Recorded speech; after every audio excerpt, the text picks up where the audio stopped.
Olá, pessoal, tudo bem? Então, vamos à parte 2 do emprego do hífen. Adiante. Bem, vamos começar com esse caso em que as palavras compostas que nomeiam plantas e animais devem receber hífen. Eu coloquei vários exemplos para vocês. Então, as palavras que forem compostas e que denotarem nomes de plantas ou de animais devem ter hífen. Olhem alguns exemplos. Erva doce, tá vendo? Com hífen. Bem me quer, nome da flor. Cravo da Índia, é um tempero. Mico-leão dourado, animal. Peixe-espada, animal. Pimenta malagueta, planta. Certo, gente? Então, relembrando, toda vez que vocês tiverem palavras compostas que denotem nomes de plantas ou de animais, você deve usar o hífen, ok? A próxima regra é, na maioria das palavras formadas por justaposição. Vocês já viram comigo que a palavra pode ser formada através de radicais diferentes. Então, quando nós juntamos esses radicais, nós, na maioria dos casos, usamos hífen. Há algumas exceções que eu já tinha dado para vocês, mas que aqui também vão aparecer e também nos exercícios. Então, observem. Guarda-roupas. Aqui nós juntamos o verbo guardar com roupas, então é uma formação por justaposição, certo? Sexta-feira. Olhem aqui, sexta é numeral, feira é substantivo, lembram? Então também é uma formação por justaposição. Água de colônia. Água, substantivo, preposição, substantivo, água de colônia. Então nós temos também uma justaposição aqui. Cachorro, substantivo. Quente, adjetivo. É o nome do lanche que nós tomamos. Então, cachorro quente é uma formação por justaposição, portanto, deve ter hífen. Arco-íris, nós já havíamos visto esse exemplo, também é justaposição. Cavalo marinho, nós também já tínhamos visto, também é uma formação por justaposição. Então, se por um acaso você tiver palavras que são formadas por justaposição, você deve usar o hífen. Eu coloquei duas exceções aqui, que é o pontapé e o paraquedas. Existem outras, lembram? Girassol, manda-chuva, etc. Nós vamos ver nos exercícios mais palavras que podem ser exceções, ok? Vamos adiante. Então, vamos a essa regrinha aqui agora, olha. Palavras compostas com os advérbios bem e mal e o outro elemento começar por vogal ou H. Nós vamos usar hífen.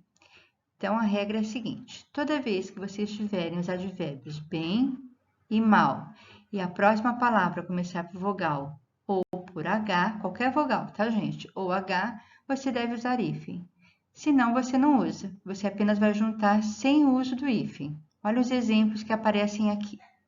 Bem-humorado, mal-humorado. Observem, bem-humorado com H aqui, ó. Tá vendo? Então, tem que ter hífen. Mal-humorado também aparece H com hífen. Agora, olhem aqui embaixo. Ansiedade, o mal-estar da vida contemporânea.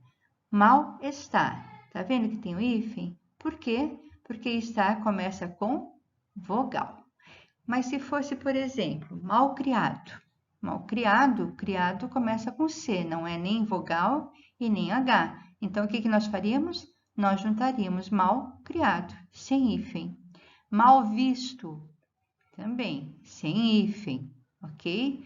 Mal dizer, sem hífen. Haverá hífen apenas se a segunda palavra começar com vogal ou com H. Olha aqui. Próxima regrinha. Nas palavras compostas com os elementos a quem, além, recém e sem. A quem, para quem não sabe, é desta parte de cá. A queimar, desta parte do mar, parte de cá. E além mar é a parte de lá, do mar, ok? Então, quando vocês tiverem a quem ou além, nós vamos usar o hífen. Assim como recém e sem. A queimar, além mar, recém-casados, ajude-os sem teto. Com hífen, com hífen, com hífen e com hífen. Essa regra é fácil. Eu aconselho vocês a gravarem essas palavrinhas, ó. A quem, além, recém e sem. Ok? Essa regra é muito fácil. Vamos adiante. Bem, pessoal, a próxima regrinha é a seguinte. Não se utilizará o hífen em palavras iniciadas pelo prefixo co. Quando nós tivermos palavras que começam com co, em, por exemplo, copiloto, cooperação, coabitação, nós não vamos usar hífen. Esse prefixo, quando ele se junta com qualquer outra palavra, ele é usado sem o hífen, ok? Então, essa regra é facílima. Apareceu o prefixo co, que significa o quê, né? Companhia, estar junto de, certo? Então, você não usa o hífen. Eu queria só chamar atenção para essa palavrinha aqui, ó, coabitação. A palavra habitação tem H. Então, o que aconteceu aqui? O H caiu fora e entrou junto com o co sem hífen. Ok? Se fosse, por exemplo, a palavra coerdeiro, de herança, né? Aquele que recebe herança, o herdeiro. A mesma coisa. Você juntaria co-herdeiro sem o H. Coerdeiro, tudo junto. Ok? Então, aqui nós temos coabitação e cooperação, sem hífen algum. Próxima regrinha é com o prefixo semi. Com o prefixo semi, nós vamos usar hífen. Se a próxima palavra começar por i ou por h. Se a palavra não começar nem com i nem com h, nós não vamos usar o hífen, nós só vamos juntar as palavras. Olha os exemplos aqui embaixo. Semi-intensivo. Semi acaba em i. Intensivo começa com i. Então, tem que ter hífen. Porque a regrinha está aqui, ó. Semi, se a próxima palavra começar com i, nós usamos o hífen. Se não começar nem com i nem com h, nós não usamos hífen. Semi-reta. Vocês sabem o que significa semi, né, gente? Semi significa quase ou metade, dependendo da palavra, ok? Se fosse, por exemplo, semicírculo, ó, círculo começa com C. Então, também não teria hífen. Eu juntaria semi mais círculo, certo? Entenderam? Se começa com i ou com h, o segundo elemento, você coloca hífen. Se não, não haverá hífen. Bem fácil também essa regrinha. Vamos à última regra de hoje. Palavras com os prefixos pós, pré e pró. Relembrando o significado deles, pós significa após, né? Pré é uma anterioridade e pró é em favor de alguma coisa. Se eles forem tônicos, você vai usar hífen. Se eles forem átonos, você não vai usar hífen. Como é que funciona? O que é átono, o que é tônico, né? Vamos relembrar? Tônico, gente, é forte. Observem que nos 3 exemplos que eu coloquei aqui, eles aparecem inclusive com acento, porque eles são fortes. Observem. 10 tendências para o mundo pós-pandemia. Olha lá o acento, pós-pandemia. Então, com hífen. Pré-escolar, com acento, com hífen, porque ele é forte aqui nessa palavra, pré-escolar. Pró-vida, ele também é forte, com acento, com hífen. Observem a pronúncia da palavra, tá? Ó, pós-pandemia, pré-escolar, pró-vida. Perceberam? Tanto pós como pré como pró são fortes, eles são tônicos. Agora, se forem átonos, facção de costura pós-ponto, pós-ponto.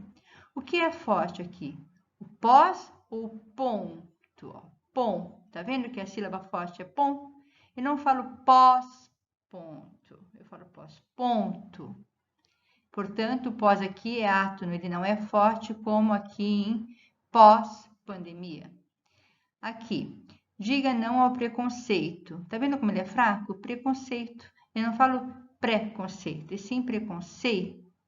A sílaba forte é sei. Aqui, 10 dicas para promover o engajamento da sua empresa. Eu não falo promover, e sim promover. Nesses 3 exemplos aqui embaixo, vocês observem que tanto o pós, o pré ou o pró aqui, eles não são fortes, eles são fracos, portanto, eles se juntam à nova palavra sem hífen, certo? Vamos adiante? Bem, pessoal, eu estou colocando para vocês aqui algumas dicas para o estudo de hífen, porque vocês devem estar percebendo que são muitas regrinhas, né? Então, eu estou indo bem devagar, eu estou dando a matéria assim, de uma forma homeopática para vocês, né? Cada vez que eu coloco os slides, eu coloco assim bem pouquinhas regras para vocês irem absorvendo pouco a pouco. Então, eu estou colocando algumas dicas aqui que vocês devem seguir, porque vai ajudar vocês compreenderem melhor essa matéria, tá? Então, observem. Assista a todos os slides sobre o hífen várias vezes, tá? Fique atento às palavras que usamos no dia a dia, porque é uma matéria prática, a gente usa muito em redação várias palavras que têm hífen, certo, gente? Na oralidade a gente não percebe se tem hífen ou não, mas na escrita sim. Então comece a observar assim cartazes, revistas, ou mesmo textos que vocês leem na internet, observem se as pessoas usam corretamente, tá? Faça todos os exercícios consultando as regras e depois refaça-os sem consultar os slides. Então, primeiro faz exercícios olhando as regrinhas. Depois tenta fazer o mesmo exercício sem olhar as regras, entendendo por que aquela palavra teve hífen ou não, tá? Quando perceber que uma regra está mais difícil de apreender, releia essa regra várias vezes até entender. Não passa adiante sem entender bem cada regrinha. Então, se eu não entendi essa regra, eu não vou adiante, certo? Se eu errei nesse exercício, eu vou lá naquela regrinha e vou então entender por que eu errei aquela palavra, certo? Anote as dúvidas e fale com a professora através do fórum. Vocês sabem que eu estou sempre ali à disposição de vocês para tirar as dúvidas, certo?